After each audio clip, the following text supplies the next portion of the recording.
What is going on, guys? Gun and Trails. Welcome to another episode of Guns and Trails. And in today's video, I'm going to talk about shotguns for home defense. I'm Jimmy. Stay tuned.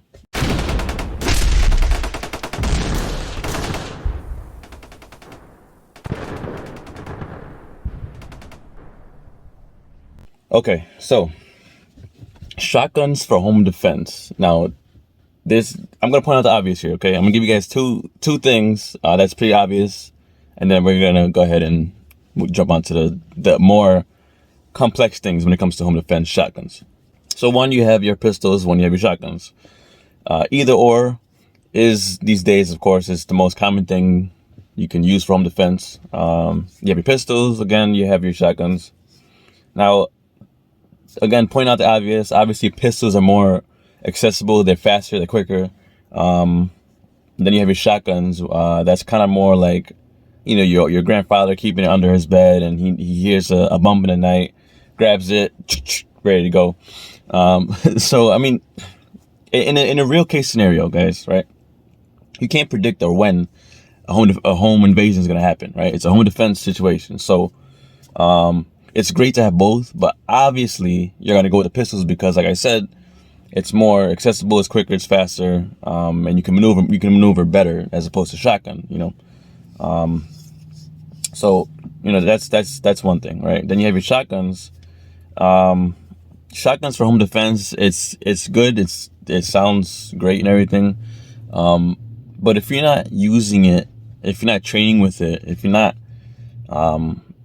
using it as if you are actually in your home and you're kind of maneuvering around the hallways and everything else, you know, kind of like you're training outside, but you're visualizing your home, then, you know, of course, it's not going to be realistic, right? Whatever you're training for, it's a lot of the times it's not going to go how basically you train for.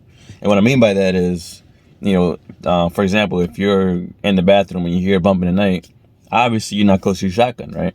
So you got to run to before anything, you're probably going to check it out, you know, by way of nature. Humans are kind of nosy. So we're going to check it out first. And then that's the first thing, bump in the night, right? We hear the bump. And then we hear the glass break or we hear a slam or anything, then that's when we jump into, you know, tactical mode. Now we're Rambo, right? Now we're looking for a shotgun. We run to our rooms, we grab the shotgun, pump it, boom, boom. And they're probably gonna run because they're not gonna want to face a shotgun, right? Once they hear that big pump, they're gonna probably flee. But, you know, if it's more than one person, now you have a fight in your hands, right? Now you gotta deal with something. So, you know, grab your shotgun, and now basically, you're not really thinking about the trains that you did for a second. Now, if you train often, it should be second nature at this point.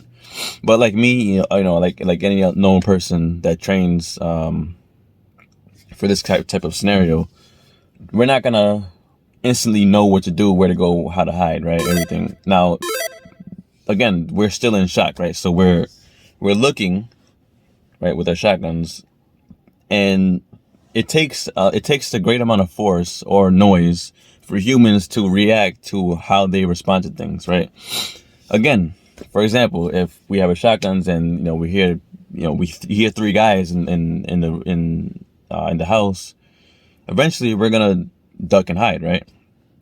Until we see them, and then, you know, all hell breaks loose. But we're not gonna go find those guys.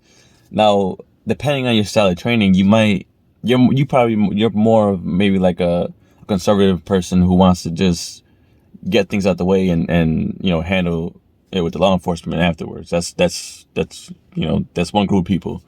The other group of people, which I fall in that category, is basically you want them to get the hell out of your house, and you're gonna fight with them, right? Once you have your shotgun in your hand, basically, you're confident right now, right? It's a high powered firearm. It's a shotgun as opposed to like a pistol, and you don't know what kind of guns they have, right? You don't know if they're walking in with semi-automatics, you know, bazookas, rocket launchers. You don't know what the hell they have, right? So I'm falling off track here a little bit. So back to the pistols. Obviously, guys, yes, have your pistols ready at hand. Have your pistols, you know, close to your bed, right? Be responsible, okay? I recommend keeping a magazine in the gun for a number of reasons, and that's one of the reasons why, because you don't know when the person's gonna intrude your home, right? You want to be prepared. And on top of that, guys, you don't have to think about another step, right? You don't have to think. You don't have to think again, right? It's there already. You just cock it back, good to go. So yeah, pistols are great. Shotguns, on the other hand, again, I'm gonna put it like this: if you haven't trained with your shotgun in self-defense, or even shot it enough to be confident in your shotgun, guys, I say keep your pistols on your bedside, keep your shotgun stored away, and just start training with your shotguns, right? Just start training with your shotguns. Train with birdshot, right? That's what I did. And then we have 12 gauge and 20 gauge. I'm gonna go into a little bit right now about that, and kind of giving you guys basically what I experienced shooting 12 and 20 gauge. So you have 12 gauge here. Basically, in my experience, I made the stupid mistake of actually shooting a 20 gauge for the first time of shooting a shotgun, which, for the experts know, that's probably not the best way to go, because it does tap into your shoulder a little bit. So that caught me by surprise, right? So I went on to get the 20 gauge. I have a Dickinson Commando as my first shotgun. I'll leave a link down below for the review on that. So yeah, I put 20 gauges in there. Didn't think twice about it until I felt it in my shoulder, and I was like, I should have started with the 20 gauge. So guys, start with a 20 gauge, and then when you're comfortable shooting that, yes, you are gonna want to shoot a 12 gauge, because obviously it's more velocity, it's high, it's powerful, it's more powerful. But again, birdshot 20 gauge works perfectly fine. For home defense, guys, I recommend. Well, actually, first of all, when you're doing target practice, right? Yes, get a feel for the shotgun, right? Get a feel for the trigger. Get a feel for the ammo that you're putting it. Get a feel for loading the gun, because that's important. Use the birdshot, right? That's what it's for. Use the birdshot. Now, for a home defense situation, you want to do buckshot, because buckshot is, you're not, basically it's like a lot of, to compare, guys, I want to say it's like a group of 40 or 45 ACP ammo in one little shell, right? You got about 9 in there, and it just goes. It's gonna put a dent in somebody. I'm not gonna lie. Okay. Now, if you're shooting through the walls, that might depend on what kind of walls you have. I know a lot of people do videos and stuff. Obviously, don't worry too much about it. If you are in a home and your walls are thin, kind of think before you shoot. If your walls are kind of thick, again, think before you shoot, because you never know who's behind that wall. It could be a family member, it could be a friend, or a spouse, whatever else. But keep that in mind, guys. Slugs, obviously stay away from the slugs when it comes to home defense.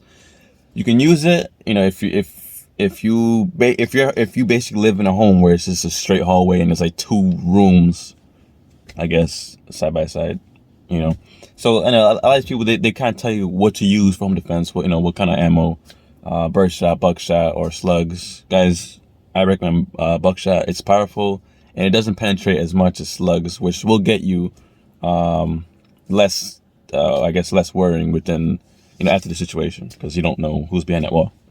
And the Dickinson Commando, I got that for about $350 before taxes. I love it. Never had an issue with it.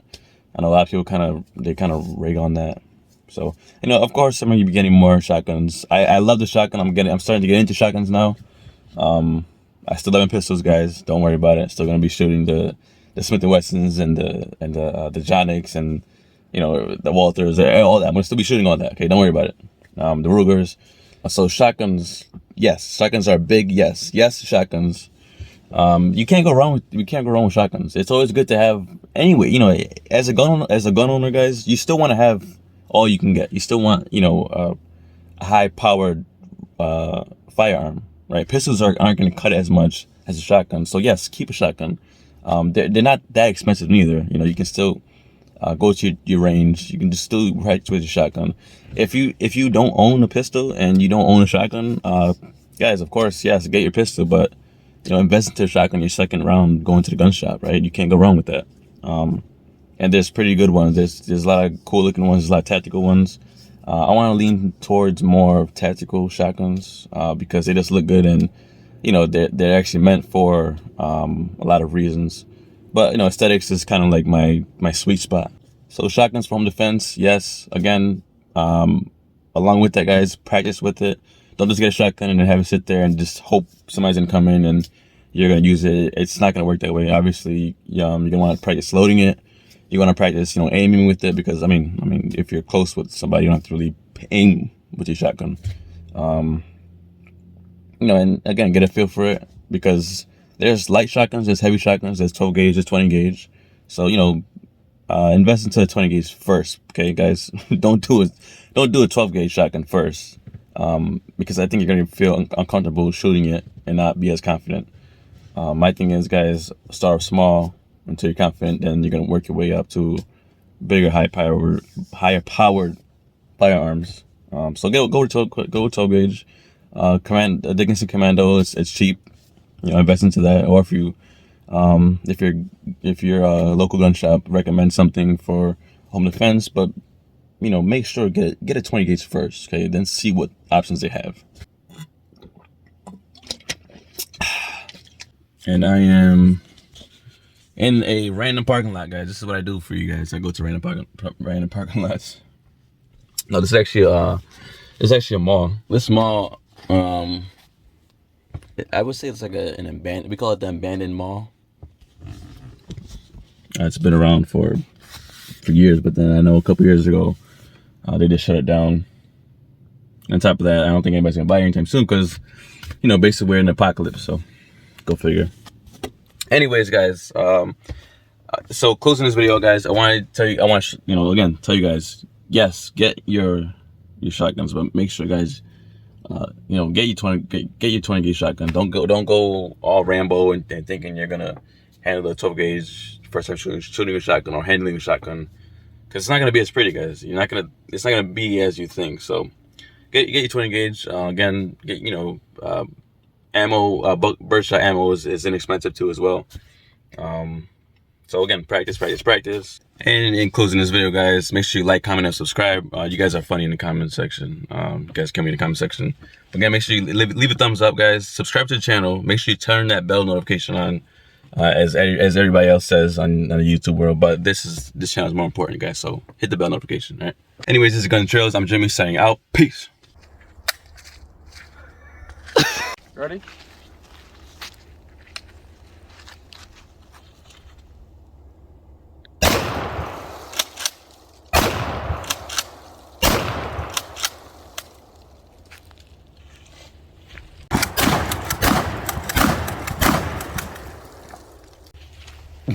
Bro, look. That's crazy. Chopped it in half. Then we could go glue it back. If we get that Gorilla Glue. I just gonna put a new thing on there. Say what's up. What up, vlog? What up, vlog? Nah, I'm not even gonna say that.